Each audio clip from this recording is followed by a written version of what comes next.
تو اللہ تعالیٰ فرماتا ہے ان الدین عند اللہ الاسلام، بے شک دین پسندیدہ اللہ کے نزدیک اسلام ہی ہے۔ حالانکہ دین کے دعوے دار تو بہت ہے، سب لوگ چاہے وہ کسی بھی دین کے ماننے والے، کسی بھی مانیتا اور پرتھا کے ماننے والے، وہ بھی اپنے آپ کو دین والا کہتے ہیں، اس سے بھی ہمیں انکار نہیں ہے، وہ دین والے تو ہیں، لیکن سچے دین والے، پسندیدہ دین والے، حق دین والے کون ہے؟ تو اللہ تبارک و تعالی فرماتا ہے ان الدین عند اللہ الاسلام، اگر دین اللہ کے نزدیک کوئی پسندیدہ ہے تو وہ دین اسلام ہے۔ اسی لیے جب حضور کے درمیان میں جب مکالمہ ہوا، بات چیت ہوئی، وہ مشرکین مکہ نے کمپرومائز کی جب بات کی کہ آپ بھی ہمارے معبودوں کی پوجا کریں، ہم تمہارے خدا کی عبادت کریں، کچھ دن تم ہمارے دین کو فالو کرو، کچھ دن ہم تمہارے دین کو فالو کریں، تو اللہ تبارک و تعالیٰ نے یہ نہیں کہا کہ محبوب یہ بے دین ہے، یہ دیندار نہیں ہے۔ اللہ تعالیٰ نے کہا لکم دینکم ولی دین، تمہارے پاس تمہارا دین اور ہمارے لیے ہمارا دین ہے۔ تو دین کے دعوے دار تو سب ہے، الگ الگ، چاہے انہوں نے وہ دین ان کا خود ساختہ ہو، ان کا بنایا ہوا ہو، ان کا مینٹلی پریپیئر کیا ہوا ہو، لیکن وہ دین جو اللہ تبارک و تعالیٰ کا دیا ہوا ہے، وہ اصول جو حضور کے بنائے ہوئے ہیں، اگر وہ کوئی دین ہے تو وہ روئے زمین پر ایک ہی ہے، اور اسی دین کو مذہب اسلام کہتے ہیں، اسی کو دین اسلام کہتے ہیں۔ اس لیے انگلیاں اسلام ہی پر اٹھتی ہے، چونکہ جو سچ ہوتا ہے اسی کو پریشان کیا جاتا ہے، جو سچ ہوتا ہے اسی کے سامنے لوگ کھڑے ہوتے ہیں، جو پہلے ہی سے جھوٹ ہے، جس کا کوئی استتو نہیں ہے، جس کا کوئی وجود نہیں ہے، جو پہلے ہی سے غلط اور رانگ ہو تو اس کو خلاف کرنے کی یا اس کے ہرانے کی سازشیں نہیں ہوتی ہیں۔ یہ بھی اسلام کی حقانیت کی ایک دلیل ہے کہ آج صرف اسلام صرف ہندوستان ہی نہیں بلکہ پوری دنیا میں اسلام کے خلاف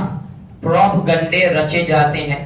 ایسا ماحول بنایا جاتا ہے، اور یہ صرف کوئی خاص کمیونٹی کی بات نہیں ہے، بلکہ آپ تاریخ کو اٹھا کر دیکھ لیں، چاہے یہودیوں کی بات کرے، چاہے عیسائیوں کی بات کرے، یہ حالانکہ یہ بھی آسمانی کتاب کے ماننے والے، توریت، زبور، انجیل، حضرت عیسیٰ کو ماننے والے، حضرت موسیٰ کو ماننے والے، لیکن حضور کی عداوت میں، حضور کی دشمنی نے انہوں نے توریت، انجیل کو بھی چھوڑ دیا، حضرت عیسیٰ اور موسیٰ کے فرامین کو بھی چھوڑ دیا، اور یہ ایک دوسرے کے اتنے بڑے دشمن ہیں یہود و نصارہ، کہ جب یہ بات کرتے تو کہتے ہیں وقالت الیہود لیست النصارى بشیء وقالت النصارى لیست الیہود بشیء، یعنی کہتے ہیں کہ یہ یہود کچھ بھی نہیں ہے، نہ ان کا جنت میں کوئی حصہ ہے، تو یہود کہتے ہیں یہ عیسائی لوگ کچھ بھی نہیں ہیں، جنت میں ان کا کچھ حصہ نہیں ہے۔ تو یہ ایک دوسرے کے ایسے کٹر دشمن ہیں، لیکن جب بات آتی ہے دین اسلام کی، جب بات آتی ہے شریعت محمدیہ کی، جب بات آتی ہے مسلمانوں کی، تو اپنی برسوں پرانی دشمنی کو یہ لوگ چھوڑ کر، یہ لوگ پسے پشت ڈال کر، اس کو بھلا کر ایک جھوٹ اور ایک ساتھ سامنے کھڑے ہو جاتے ہیں، اس لیے کہ ان کی دشمنی اپنی جگہ پر ہے، لیکن ہم دیکھتے ہیں ہمارا دشمن آج کون ہے؟ تو جب مسلمان یا اسلام کی دشمنی کی بات آتی ہے تو یہ لوگ ایک ساتھ کھڑے ہو جاتے ہیں، اور آج بھی ان کی یہ روش چلی آ رہی ہے۔ تو اللہ تبارک و تعالیٰ فرماتا ہے ان الدین عند اللہ الاسلام۔ تو آج چاہے پوری دنیا کی بات کرے، چاہے اب ہندوستان کی بات کرے، اللہ کے رسول صلی اللہ علیہ وسلم کو کس طریقے سے آپ کے خلاف پروپیگنڈے رچے جاتے ہیں، حضور کی گستاخیاں ہوتی ہے، قرآن کی بے حرمتی ہوتی ہے،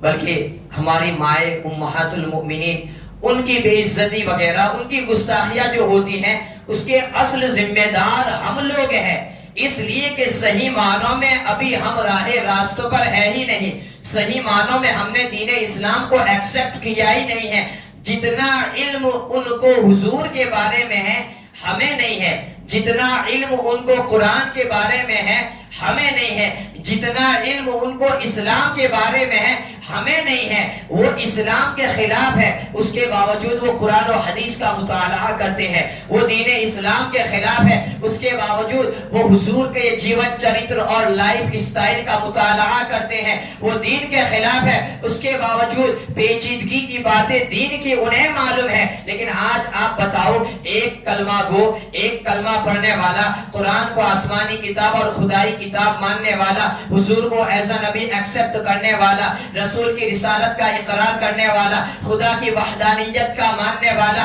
آج وہ اسلام میں کتنا ہے، آج وہ دین میں کتنا ہے؟ تمہارے پاس دین کا نالج کتنا ہے؟ تمہارے پاس دین کا علم کتنا ہے؟ علم کے پاس تمہارے پاس عمل کیا ہے؟ تم نے قرآن کو کیا جانا، قرآن کو کیا سیکھا؟ تو جب ہم یہ کویسچن کرتے ہیں تو مسلمان اس میں زیرو نظر آتے ہیں۔ کیا نظر آتے ہیں؟ زیرو نظر آتے ہیں۔ اس لیے تو حضور فرماتے ہیں، حضرت علی سے روایت ہے، ادبوا اولادکم ثلاث، حب نبیکم، حب اہل البیت و تلاوت القرآن۔ اپنی اولادوں کو 3 چیزیں سکھاؤ۔ نبی کی محبت، نبی کی محبت کے بغیر تو ایمان کمپلیٹ ہی نہیں ہوتا ہے۔ اہل بیت کی محبت، جہاں نبی کی محبت وہاں اہل بیت کی محبت۔ اور تیسری چیز قرآن۔ یہ قرآن ہماری تو ہدایت کے لیے ہے، یہ قرآن ہمارے ہی لیے تو آیا ہے۔ تو ذرا اس قرآن کو، اس کتاب کو آپ تھام کر دیکھیں، اس پر چل کر دیکھیں، اس کے پرنسپل کو فالو کر کے دیکھیں۔ آپ کے لیے دنیا میں راستے ہی راستے ہیں، دنیا میں آپ کے لیے کامیابی ہی کامیابی ہے، بلکہ دنیا ہی نہیں بلکہ آخرت بھی آپ کی سنور جائے گی۔ تو ہم نے قرآن کو چھوڑ دیا، غیروں نے قرآن کو پکڑ لیا، اور قرآن کو پکڑ کر وہ، چونکہ اسلام کو انہوں نے مانا نہیں ہے لیکن قرآن کو وہ فالو کرتے ہیں، قرآن پر عمل کرتے ہیں۔ ان کی ضرورتی اور ان کی فائدے والی جو چیز ہوتی ہے وہ قرآن سے لے لیتے ہیں، تو آج دنیا میں وہ کامیاب نظر آتے ہیں، دنیا میں وہ سکسیس نظر آتے ہیں، حالانکہ ان کی سکسیس کے پیچھے بھی جو ریزن ہے وہ قرآن ہے۔ تو ہم نے جو ہماری چیز تھی وہ چھوڑ دی، اور غیروں کی جو چیز تھی وہ ہم نے اپنا لی۔ تو غیروں نے کیا کیا؟ جو ہماری چیز تھی وہ انہوں نے لے لی، اور ان کی جو چیز تھی وہ ہمارے حوالے کر دی۔ ورنہ ابھی تو ہم بہت چھوٹے، اور ہماری مثال کنویں کے مینڈل کی طرح ہے، ورنہ پوری دنیا میں قرآن کا جتنا ریسرچ ہوتا ہے، ایسا ریسرچ نہ کسی آسمانی کتاب پر ہوتا ہے نہ کسی دنیاوی کتاب پر ہوتا ہے۔ اس لیے کہ یہی قرآن ہے، اس میں سب کچھ ہے، قرآن میں سب کچھ ہے۔ سب کچھ کا مطلب قیامت تک کی جو باتیں ہیں۔ اس لیے تو صحابہ تو کہتے کہ ہمارے گھوڑے کی لگام، زین یا سوئی بھی گم ہو جاتی تو ہم قرآن سے اس کو تلاش لیتے۔ یعنی قرآن پر ان کو ایسا عبور، قرآن کی گہرائی پر ان کو اتنا علم حاصل تھا۔ اب آپ ہمارے معاشرے میں آئے، بالکل پریکٹیکلی جب ہم بات کریں تو ہم نے کیا کیا؟ ہمیں ہمارے بچوں کی ایجوکیشن، تعلیمات، شکشن، ہم نے اس کو اتنا مہتو دیا، امپورٹنٹ دیا کہ بالکل ہم نے ہماری اولادوں کو اسلامی بیسک تعلیمات سے دور کر دیا۔ قرآن، اس کو سیکھنا، عمل کرنا، سمجھنا، یہ تو بہت دور کی بات ہے۔ صحیح معنوں میں اگر قرآن پڑھنا بھی نہیں آتا ہے تو بھی ہمیں فکر نہیں ہے، لیکن ہمارا بچہ دنیاوی ایجوکیشن میں ٹاپ لیول پر جانا چاہیے، اس کے لیے ہم ہماری ساری قربانیاں دینے کے لیے تیار ہے، ہم ہمارا وقت بھی خرچ کرنے کے لیے تیار ہے، ہم ہماری محنت کی کمائی بھی لگانے کے لیے تیار ہے، یہاں تک کہ ہم اس کے دنیاوی مفاد کے لیے، دنیاوی ترقی اور کامیابی کے لیے ہم دین کو قربان کرنے کے لیے بھی تیار ہیں۔ اور ہم نے دین کو قربان کر دیا، ہم نے اس کے دونوں ہاتھوں میں دنیا کو پہلے ہی سے، بچپن ہی سے ایسا تھما دیا کہ جب اس کو دین ملا ہی نہیں ہے، پورا ماحول اس کو بغیر دین کا ملا ہے، تو جب وہ بڑا ہوگا یا جب وہ بڑی ہوگی تو آپ اس سے امید کیا رکھتے ہیں؟ پھر اگر آپ سوالات کریں، شکایتیں کریں، تو اس ساری شکایتوں کے ذمہ دار ہم لوگ ہیں انشاءاللہ۔ حضور کی احادیث کی روشنی میں دو چار باتیں اور میں آپ کو سمجھاؤں گا۔ تو یہ ہے سب سے پہلا، ہم نے یہ کیا، ہم نے کالج تو اچھی کالج، یونیورسٹی تو اچھی یونیورسٹی، ہر اعتبار سے اس کو کمپلیٹ کرنا چاہا، لیکن ایک ماں باپ کی ذمہ داری کیا ہوتی ہے؟ اللہ کے رسول صلی اللہ علیہ وسلم کا یہ فرمان ایسا جامع ہے جو ہر ایک کے لیے ہے۔ اس فرمان سے پہلے آیت کریمہ سن لیں، اللہ تعالیٰ فرماتا ہے یا ایھا الذین آمنوا قوا انفسکم واہلیکم نارا، اے ایمان والو بچاؤ اپنے آپ کو اور اپنی اولاد کو جہنم سے۔ قوا انفسکم واہلیکم نارا، اپنے کو بھی بچاؤ اور اپنے اہل و عیال کو بھی بچاؤ۔ تو یہ اسلام کا نصاب تبلیغ ہے، یہ اسلام کا ایسا تبلیغی اصول ہے کہ اسی اصول کو لے کر اللہ کے رسول صلی اللہ علیہ وسلم چلے، اور اسی اصول کو اللہ تبارک و تعالیٰ نے قرآن مقدس میں ذکر کیا، اور اسی پر عمل کرنے کے بارے میں اللہ تبارک و تعالیٰ نے اپنے محبوب کو فرمایا کہ اللہ کے رسول صلی اللہ علیہ وسلم 40 سال تک اللہ تبارک و تعالیٰ کی عبادت کرتے رہے، چاہے وہ عبادت کرنا غار حیرا میں ہو، چاہے وہ آپ کے خلوت میں ہو، جلوت میں ہو، جس طریقے سے بھی ہو، اللہ تبارک و تعالیٰ کا ذکر فکر، جو بھی عبادت ہو، جیسی بھی شریعت ہو، وہ کرتے رہے کرتے رہے کرتے رہے۔ ایک وقت آیا کہ اللہ تبارک و تعالیٰ نے اپنے محبوب پر وحی کا نزول فرمایا، اور وہ وحی تھی سب سے پہلی وحی جس کا ذکر ہے اقرأ بسم ربک الذی خلق۔ یہ قرآن کی سب سے پہلی وحی کون سی وحی ہے؟ اقرأ بسم ربک الذی خلق، کہ پڑھو، علم حاصل کرو اپنے رب کے نام سے۔ تو اب یہ علم میں یہاں پر یہ بھی بات کر دوں کہ اسلام آپ کو علم اور نالج وغیرہ سے نہیں روکتا ہے، بلکہ اگر سب سے زیادہ علم پر اگر کسی مذہب اور دین نے زور دیا ہے تو وہ بھی ہے مذہب اسلام، وہ بھی ہے دین اسلام،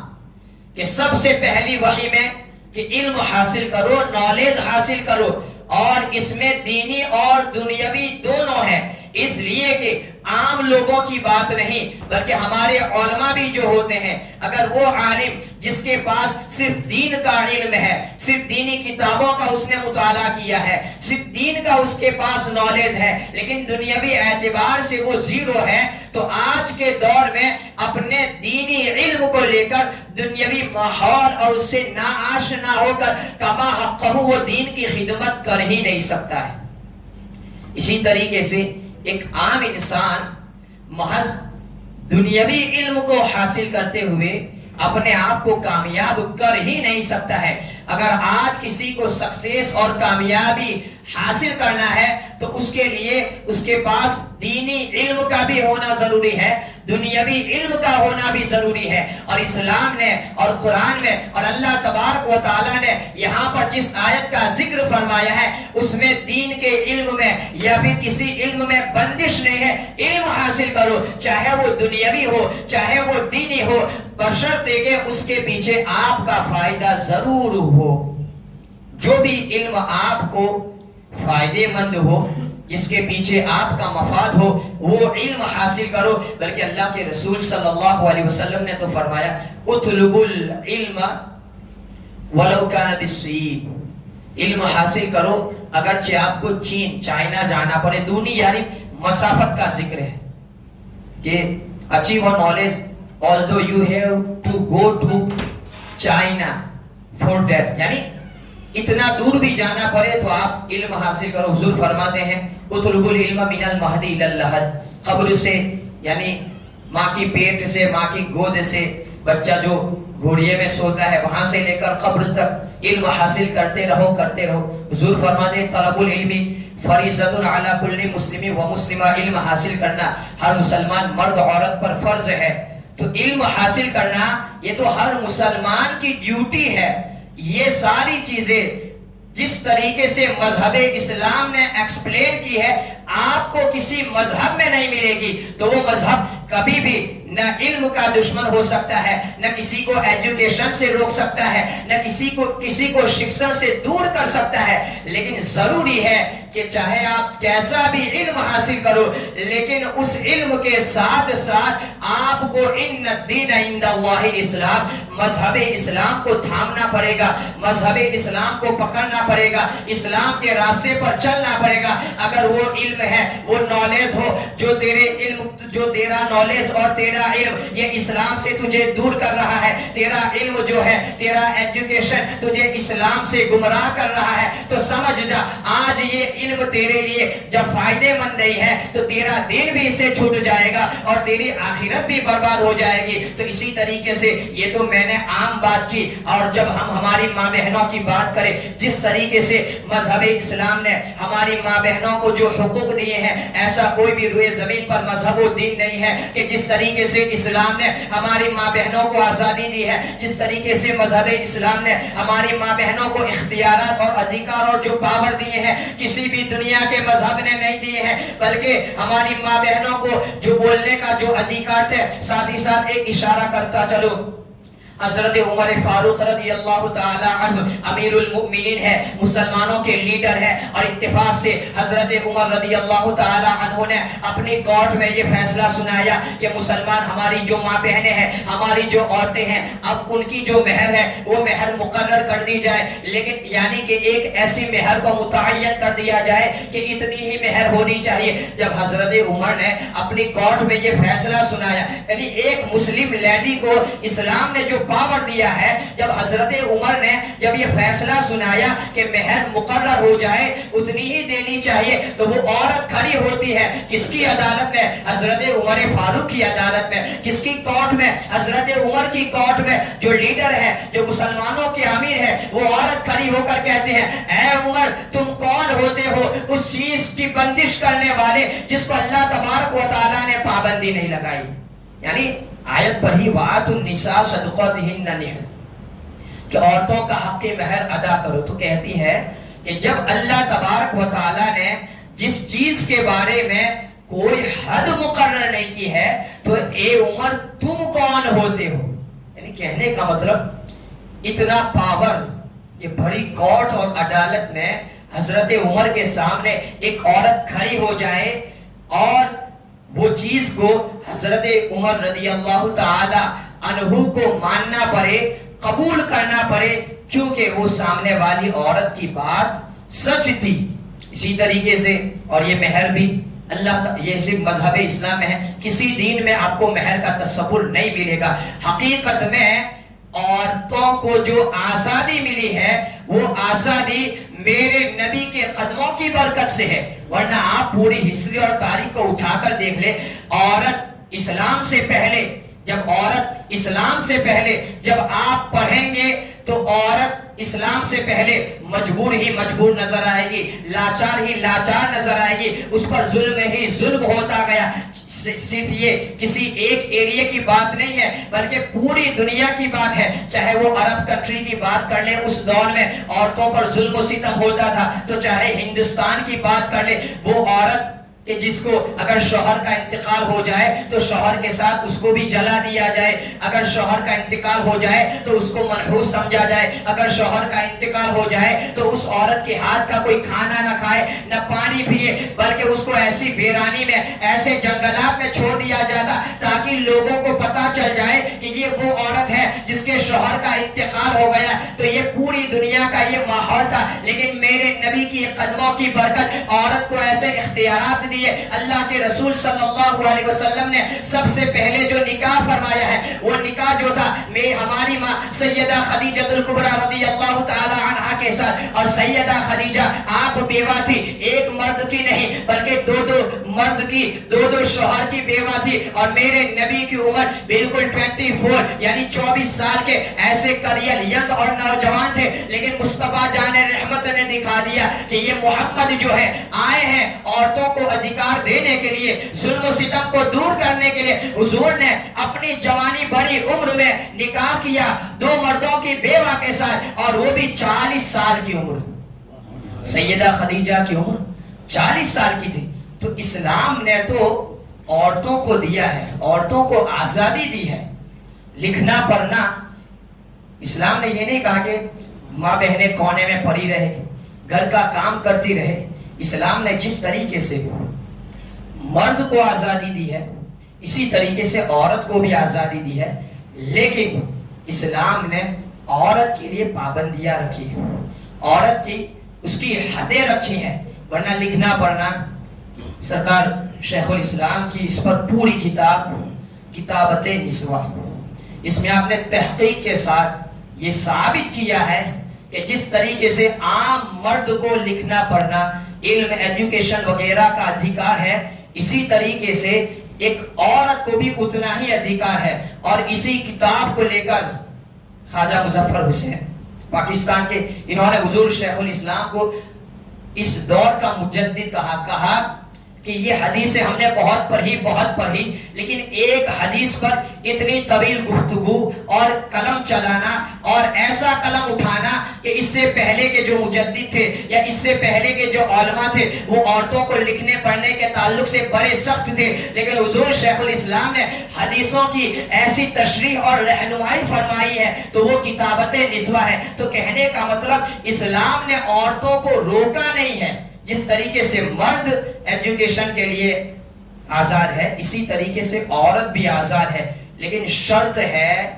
کہ جو آپ کی ماں بہنیں، ہماری ماں بہنیں، ہماری عورتیں کر رہی ہیں اس کے پیچھے ایسا نہ ہو کہ صرف وہ ایجوکیشن کے چکر میں صرف دنیا دار ہو جائے، صرف دنیا ان کے پاس آ جائے اور دین سے وہ کوسوں دور ہو جائے، اور یہی ماحول ہمارا چل رہا ہے۔ تو اللہ تعالیٰ فرماتا ہے اقرأ بسم ربک الذی خلق۔ میں جو کہہ رہا تھا کہ اسلام کا جو نصاب تبلیغ ہے، حضور کی بارگاہ، حضور 40 سال کی عمر میں وحی آئی اقرأ بسم ربک الذی خلق، پھر حضور کو کیا کہا اللہ تعالیٰ نے کہ محبوب جاؤ ہندوستان والوں کو دین سکھا دو، عرب والوں کو دین سکھا دو، یہ نہیں، سب سے پہلی وحی۔ اس کے بعد ایک روایت کے مطابق، قول کے مطابق اللہ تعالیٰ فرماتا ہے وَأَنذِرْ عَشِيرَتَكَ الْأَقْرَبِينَ، اے محبوب اب آپ اپنے قریبیوں کو ڈرائیں۔ میرا جو میسج ہے وہ اپنے قریبوں،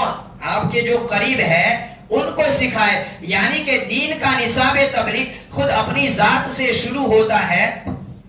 اس کا جو دائرہ وسیع ہوتا ہے وہ پھر اپنے اہل و عیال سے ہوتا ہے۔ آپ سب سے پہلے جب آپ اپنے آپ کو کمپلیٹ کر لیں، اب آپ کی اولاد ہے، اب آپ کی بیوی ہے، اب آپ کے بچے ہیں، اس طریقے سے جیسی جیسی رشتہ داریاں ویسا ویسا یہ دائرہ وسیع ہوتا جاتا ہے۔ تو اسی طریقے سے ہماری بھی ذمہ داری ہے۔ اللہ تعالیٰ فرماتا ہے یا ایھا الذین آمنوا قوا انفسکم، پہلے اپنے آپ کو بچاؤ۔ جب تو نے اپنے آپ کو کمپلیٹ کر لیا، جب تو نے اپنے آپ کو جہنم سے بچا لیا، جب تو نے اپنے آپ کو مکمل دین اسلام کا داعی بنا لیا، اب تیری ذمہ داری آتی ہے وہ اہلیکم، اب تیرے بیوی بچوں کو بچانے کی ذمہ داری یہ تیری ہے، صحیح معنوں میں تربیت کرنے کی ذمہ داری یہ تیری ہے، اپنی اولاد کی پرورش اور صحیح معنوں میں تربیت نہ یہ کسی عالم کا فریضہ ہے، نہ کسی دوسرے مبلغ کی ذمہ داری ہے، نہ کسی اور کے اوپر اللہ تبارک و تعالیٰ نے رکھا ہے۔ یہ ساری ذمہ داریاں ماں باپ کی ہوتی ہے، یہ ساری ذمہ داریاں پیرنٹس کی ہوتی ہے، اور یہ ساری چیزیں آپ کو پوچھا جائے گا، ان ساری چیزوں کے بارے میں آپ کو پوچھ تاچھ ہوگی۔ اس لیے اللہ کے رسول صلی اللہ علیہ وسلم فرماتے ہیں، بخاری شریف کی حدیث ہے اور ایسی حدیث ہے جس حدیث نے ہم کو جس حدیث نے ہم کو جینا سکھا دیا، جس حدیث نے ہمیں تربیت کا اصول بتا دیا، جس حدیث نے ہمیں جینے کا سلیقہ بتایا، کیسے چلنا ہے، کیسے رہنا ہے۔ ہم کیا ہے کہ ہمیں ہماری فکر نہیں ہے، ہمارے بچوں کی فکر نہیں ہے، ہم بہت دور و دراز تک جاتے ہیں۔ تو شریعت نے اور دین نے ایسی باتوں سے روکا۔ حضور فرماتے ہیں الا کلکم راعٍ وکلکم مسئول عن رعیتہ، تم میں سے ہر ایک رسپانسبل ہے، تم میں سے ہر ایک نگہبان ہے، کلکم راعٍ وکلکم مسئول عن رعیتہ، تم میں سے ہر ایک کو ذمہ داریاں دی گئی ہے اور تمہاری جو ذمہ داریاں ہیں ان کے بارے میں ہر ایک کو پوچھا جائے گا۔ کلکم راعٍ وکلکم مسئول عن رعیتہ، اس میں ساری چیزیں آ گئی، لیکن حضور پھر آگے خلاصہ کرتے ہیں الامام راعٍ وہو مسئول عن رعیتہ، ایک امام ہے، چاہے وہ مسجد کا امام ہو، چاہے وہ امام پیر کی شکل میں ہو، چاہے وہ امام دوسرے اینگل سے حاکم ہو، جو بھی ہو، جس کو بھی دین اعتبار سے لیڈرشپ ملی ہے، حضور فرماتے ہیں الامام راعین وہو مسئول عن رعیتہ، یعنی تمہارے ہاتھ کے نیچے جتنے بھی ہیں، جتنی تمہاری ذمہ داریاں ہیں، ان سارے کے بارے میں تمہیں پوچھا جائے گا۔ حضور ارشاد فرماتے ہیں والرجل راعی فی اہل بیتہ وہو مسئول عن رعیتہ، ایک مرد جو ہوتا ہے اس کو بھی پوچھا جائے گا اس کے اہل بیت یعنی اس کے گھر والے خاندان والے کے بارے میں۔ ایک مرد کو اس کے پڑوسیوں کے بارے میں نہیں پوچھا جائے گا، ایک مرد کو اس کے محلے والے کے بارے میں نہیں پوچھا جائے گا، لیکن ڈیفینیٹلی اس کو یہ کویسچن ہوگا، پوچھا جائے گا تیری اولاد کی تو نے کیسے تربیت کی، تو نے تیری عورت کے ساتھ تو کیسے پیش آیا۔ تو یہ ہے دائرہ تبلیغ، یہ ہے اصلاح کا معاشرہ، ایسے بنتا ہے، ایسے پیدا ہوتا ہے۔ اور ایک عورت کے تعلق سے حضور کہتے ہیں، حضور فرماتے ہیں وَالْمَرْأَةُ رَاعِيَّةٌ فِي بَيْتِ زَوْجِهَا وَهِيَ مَسْئُولَةٌ عَنْ رَعِيَّتِهَا، ایک عورت کی ذمہ داری ہوتی ہے کہ اپنے مرد، اپنے شوہر کے گھر کو وہ اسی دنیا میں جیتے جی جنت کا نمونہ بنائے۔ فی بیتی اہل بیت، فی بیتی زوجہا، عورت کو اس کے شوہر کے گھر کے بارے میں پوچھا جائے گا کہ جب میں کمانے کے لیے نکلتا تھا میں تو کئی گھنٹوں تک، کئی دنوں تک باہر رہتا تھا، لیکن تو نے میری اولاد کی پرورش کیسے کی، تو نے میری اولاد کو کیسی دین کی تعلیم دی۔ اسی طریقے سے اور بھی طویل حدیث ہے، تو اسی حدیث سے ہمیں دین کا جو اصلاحی معاشرہ ہے وہ سمجھ میں آتا ہے۔ تو ہر مرد اگر اپنی ذمہ داری سمجھ لے تو نہ مجھے تمہیں کچھ کہنے کی ضرورت ہے، نہ تمہیں کسی اور کو کچھ کہنے کی ضرورت ہے۔ لیکن ہر ایک کی حالت کیسی ہے، میرے گھر میں اندھیرا ہے اور میں چراغ لے کر دوسرے کے گھروں کو روشن کرنا چاہتا، صحیح بات ہے کہ نہیں؟ میرے گھر میں اندھیرا ہے، دوسروں کے گھروں کو روشن میں کرنا چاہتا ہوں۔ ورنہ ہماری ماں بہنیں جو ہوتی ہیں یہ کیوں پھنس جاتی ہے، بہکاوے میں کیوں آ جاتی ہے؟ کیونکہ عورت ایموشنل بہت ہوتی ہے، اس کے اندر فیلنگز بہت نرم ہوتی ہیں، دو چار اچھی باتیں کرو عورت کے ساتھ وہ پگھل جائے گی۔ تو یہ راستہ ہم نے آسان کر دیا، ہم نے اس کے لیے ایسی جگہوں کا انتخاب کیا، اور نہ ہی آج باپ کے اندر یہ ہمت نہیں ہے۔ آپ نے ایجوکیشن کے نام پر موبائل دے دیا، یہ آپ کی مرضی ہے، لیکن باپ کے اندر یہ ہمت نہیں ہے کہ وہ اپنے نوجوان بیٹے کا موبائل چیک کر سکے۔ باپ کے اندر یہ ہمت نہیں ہے کہ اپنی جوان بیٹی کا موبائل چیک کرے۔ یہ غیرت ہے کسی کے اندر، اور آپ نے کبھی کیا بھی نہیں ہوگا۔ یہ موبائل جو دیا ہے، یہ موبائل میں آپ نے سب کچھ دے دیا، اگر وہ اچھائی کے راستے پر ہے تو اچھا ہے، نہیں تو یہ موبائل سے بری کوئی چیز نہیں ہے۔ تو میں تو یہی نصیحت کرتا ہوں، موبائل کی ضرورت ہے، آن لائن کلاسز آتے ہیں، سب پی ڈی ایف فائل ہوتی ہیں یا اس سے ایجوکیشن ریلیٹڈ ہے، تمہیں موبائل کا نہیں بلکہ موبائل آپ 20-25 ہزار کا دیتے ہیں۔ میں تو آپ کو یہ مشورہ دیتا ہوں، آپ اپنی اولادوں کو 50-50 ہزار کا آپ لیپ ٹاپ دے دیں، آپ ٹیبلٹ دے دیں، اس لیے کہ لیپ ٹاپ اور ٹیبلٹ کا فریلی ایسا استعمال نہیں ہوگا جو مس یوز موبائل کا ہوتا ہے۔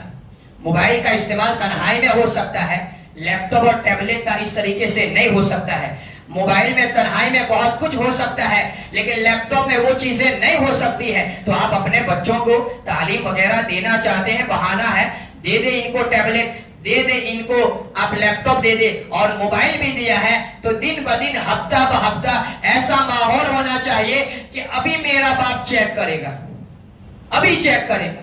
اور ایسا ماحول ہو جائے آپ مہینے پر چیک نہ کریں، لیکن بیٹا اور بیٹی فکر میں رہے گی تو یا تو وہ ایسے میسیجز یا ایسے چیٹس وغیرہ سے دور ہوگی، یا تو اس کو ہمیشہ یہ فکر ہوگی کہ یہ نمبر میں ڈیلیٹ کروں، یہ میسج میں ڈیلیٹ کروں، اور یہی فکر اس کو ایسی پریشان کرے گی کہ ایک وقت آئے گا کہ اس کو وہ ساری چیزیں چھوڑنا پڑے گی. ہمارے نوجوان بچے ہوتے ہیں, آج آپ میرا موبائل چیک کریں, میرے دوست حضرات ان کو معلوم, کبھی بھی میں نے فون کو لاک نہیں کیا. کبھی بھی میں نے فون لاک کرنے کی ضرورت کیا ہے؟ لاک کرنے کا مطلب ہے کہ اس میں کچھ ہے. فون ایسا پاک صاف ستھرا ہونا چاہیے. کوئی بھی لے لے, فون لے تو دل میں دھڑکن زیادہ نہیں ہونی چاہیے. جس کی دھڑکن دل میں زیادہ ہو جائے, سمجھ آؤ اس کے فون میں کچھ ہے. تو یہ جتنے بھی نوجوان لونڈے وغیرہ یا لونڈی یا جو بھی ہیں, یہ اپنے فون کے لاک کرتے ہیں. آپ اپنی بچی کو کہیں بیٹا فون یوز کرتی ہے, تیرا فون پاسورڈ کے ساتھ نہیں ہونا چاہیے. کبھی بھی میں اس کو چیک کر سکتا ہوں. کیسی کیسی اپلیکیشنیں ہوتی ہیں یہ بھی آپ کو میں بتا دوں. مجھے موبائل کے بارے میں آپ کو تعلیم نہیں دینا ہے. ہمارے بچے تو اتنے آگے فارورڈ ہیں ہم سے کہ وہ اپلیکیشنوں کو ہائڈ بھی کر دیتے ہیں کہ فون میں ہو اور آپ نہ دیکھ سکے. تو خود آپ نہیں دیکھ سکتے یا آپ کو اتنا نہیں آتا ہے تو اپنے دوست کے پاس لے جائے. تو اس طریقے سے آپ اپنی خرابیوں کو وغیرہ کو بچا سکتے ہیں, اپنی بچیوں کو بھی بچا سکتے ہیں, اور ساتھ ہی ساتھ دنیاوی تعلیم بھی وہ حاصل کر سکتی ہے. ورنہ ماحول دن بدن بگڑتا جاتا ہے, دن بدن. میں نے تو ایسی کیا بتاؤں, ایسے لوگوں کو بھی دیکھا ہے کہ جن کے گھروں تک غیر مرد چھوڑنے آتے ہیں, لیکن باپ کی غیرت ایسی ماری گئی ہے کہ وہ کچھ بول ہی نہیں سکتا. یہ کیسی فرینڈشپ, لڑکوں کے ساتھ کیسی فرینڈشپ؟ یہ فرینڈشپ کا مطلب ہی کہ آپ کی بچی دلدل میں جا رہی ہے. یہ ساری ذمہ داریاں ہر ماں باپ کی ہے, تمہاری بھی نہیں. تمہاری اولاد کی ذمہ داری تمہاری ہے. اگر ہر ماں باپ اپنی بچیوں کے تعلق سے فکر مند ہو جائے تو یہ